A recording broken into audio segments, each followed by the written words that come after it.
Laboratorio de tejido epitelial. El tejido epitelial lo podemos clasificar de dos maneras. Uno, de acuerdo a su morfología, y ello apunta hacia la forma de las células del tejido en plano o escamoso, el cual la base de la célula que está en contacto con la lámina basal es mayor que la altura, como lo señalo con el cursor. Se caracteriza porque los núcleos son ovalados, ¿sí? Y podemos decirlo de esta manera, acostaditos en relación con la lámina basal o paralelos a la lámina basal.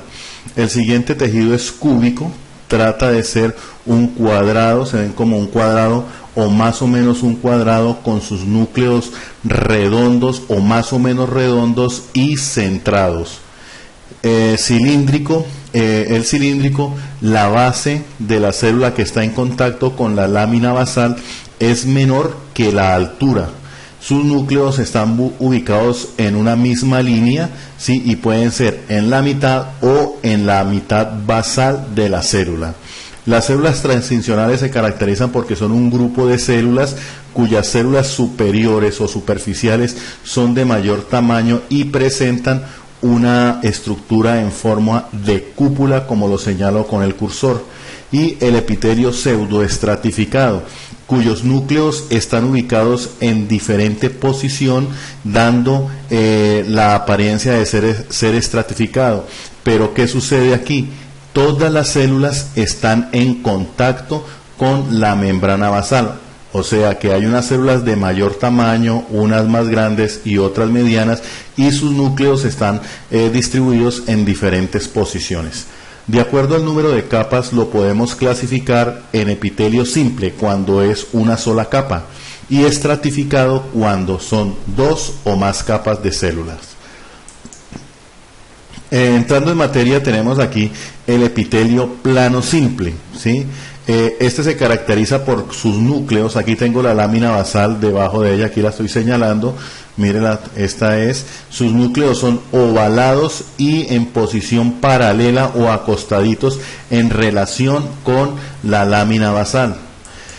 Tengo otra fotografía de un vaso sanguíneo más adelante en el desarrollo de la temática de la materia. Vamos a ver cuándo es vena, cuándo es arteria. Ahorita lo más interesante es que sepan que es un epitelio plano simple, una sola capita, como lo estoy señalando con el cursor. Plano porque sus núcleos, ¿sí?, son ovaladitos y acostaditos.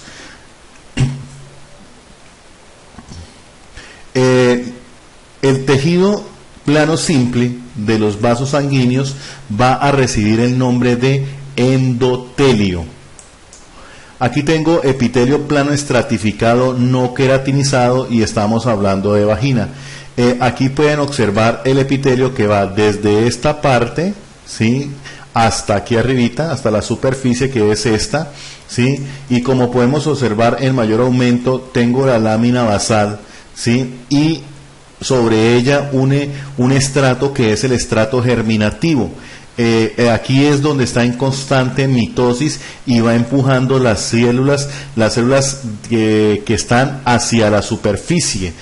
Y pueden observar que en la superficie estamos observando núcleos, lo cual me indica que es un epitelio plano simple. Otro epitelio plano simple estratificado no queratinizado es el esófago. Va desde aquí el epitelio hasta la superficie, que es esta. Entonces vemos la lámina basal aquí en esta parte, la lámina basal, y sobre ella vemos la combinación de los diferentes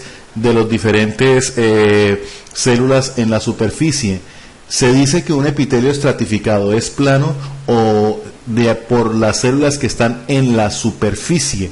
En este caso son núcleos ovalados que están paralelos a la lámina basal, o sea, núcleos ovaladitos y acostaditos. Epitelio plano estratificado no queratinizado esófago. Pasamos al epitelio plano estratificado queratinizado. Lo vamos a encontrar en la piel. Ya sea la piel de las plantas de las manos, la palma de la mano, perdón, la planta de los pies o cualquier parte del cuerpo. Se caracteriza porque el epitelio va hasta de aquí, hasta la superficie, que es en este momento donde estoy señalando con el cursor.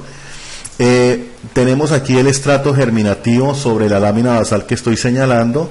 Este estrato germinativo está en constante mitosis. Entonces las células que se están formando por mitosis empujan a la célula ya existente hacia la superficie. En ese desplazamiento hasta la superficie, el núcleo y los microorganelos y los organelos están siendo reemplazados por una proteína llamada queratina, y al llegar a la superficie ya es solo queratina, que es esta parte que está aquí. Esto que está aquí ya no hay núcleos ni organelos. Por eso es que, a diferencia del epitelio plano estratificado no queratinizado, en este epitelio no voy a encontrar núcleos en la superficie. Tenemos el epitelio cilíndrico pseudoestratificado, tenemos la tráquea, ¿sí? Este es el epitelio cilíndrico pseudoestratificado. Aquí lo tenemos en mayor aumento, donde podemos percibir la lámina basal y los núcleos en diferente posición.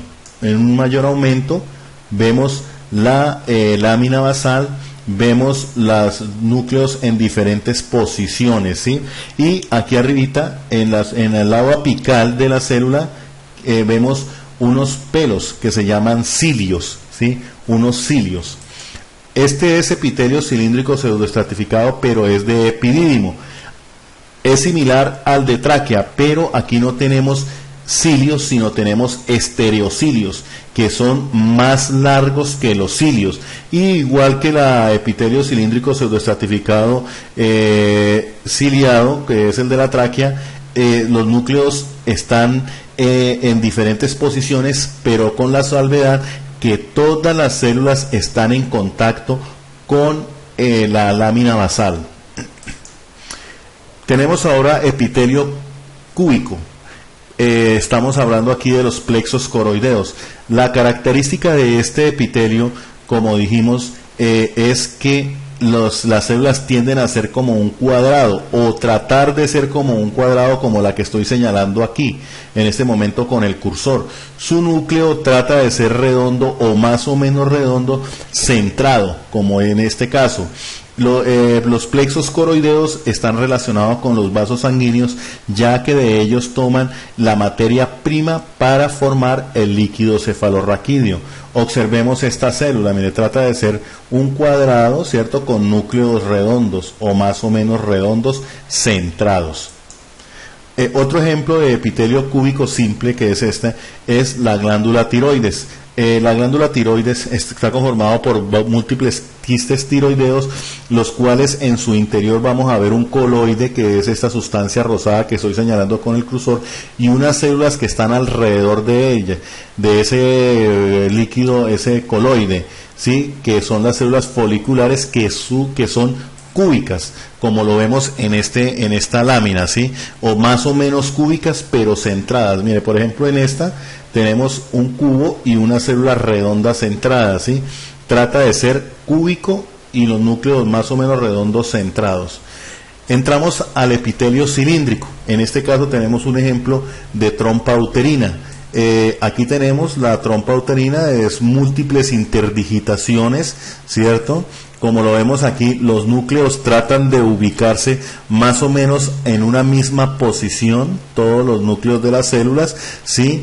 Y la base del núcleo, la base de la célula, es más pequeña que la altura, ¿sí? Esto es un epitelio cilíndrico simple. Tenemos ahora estómago, epitelio cilíndrico en el estómago.